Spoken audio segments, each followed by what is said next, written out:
Well, over the last year, ACORN has registered 1.3 million voters, low-income voters, young people, people of color. And these voters really terrify the GOP, so they're doing everything they can to stop it.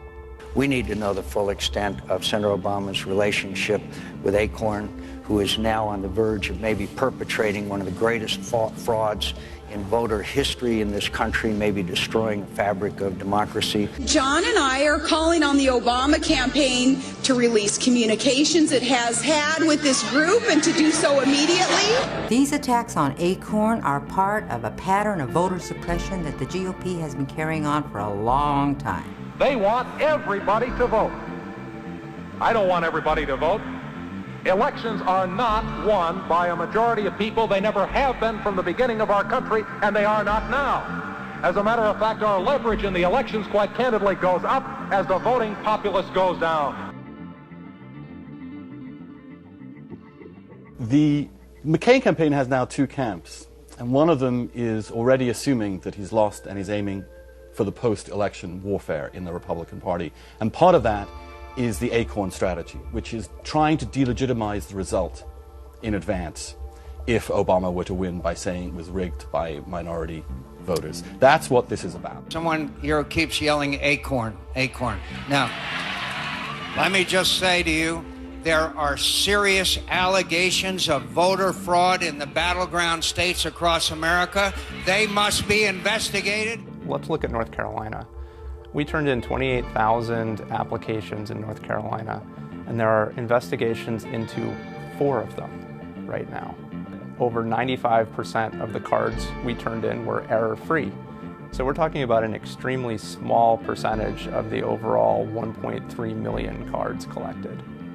To suggest that this is some kind of widespread criminal conspiracy is just absurd. Another ACORN filled out registration form. It's for Jimmy Johns, 10839 Broadway in Crown Point. Jimmy Johns. We decided to track him down. Here he is. Here's the basis of the GOP argument. They keep bringing up cards that have been filled out with names like Mickey Mouse. So here's what would have to happen in order for something like that to swing an election. First, the card goes to the Board of Elections, which checks to make sure that Mickey Mouse is a real person. Somehow, if that passes that check, Mickey Mouse has to show up at the polls, often with an ID, especially if they're a first-time voter. All of them show up, all vote for the same candidate for this to steal an election. And this has to happen hundreds of thousands of times. And that is what the GOP is suggesting, and that is a joke. It is absurd and ridiculous to think that that's what's going on here. And our research is showing this more looks like a fraud perpetrated on ACORN. In virtually every case that you've heard about on CNN or Fox News, the cards in question were flagged by us first. Every time there is a registration that is improperly completed, we proactively flag it, bring it to the attention of the election officials so that they know that we think these cards might be invalid. So when you hear about something bad from ACORN, it's because we found it first and told them about it. ACORN. ACORN is a left-wing, radical, extremist community group. This is hardly the first time that these roll-style tactics have been used to suppress low-income minorities. They did it in 2000. Voters are being removed from the registries by the Secretary of State, Katherine Harris.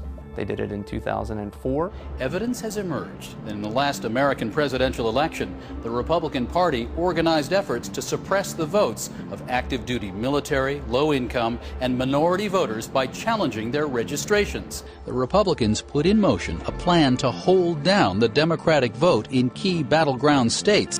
Many are convinced that Republican officials broke the law. And they're doing it again right now. Suppressing the low-income minority voters can swing an entire election. A handful of improperly filled out voter registration cards cannot.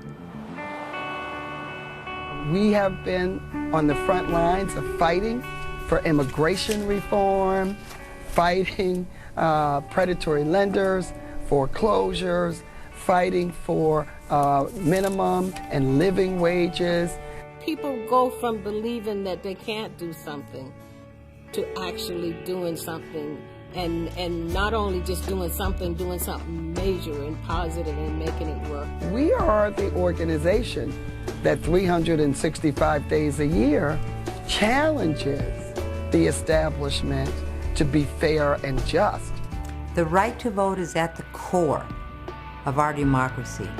Trying to take away that vote is perhaps one of the most un-American things you can do.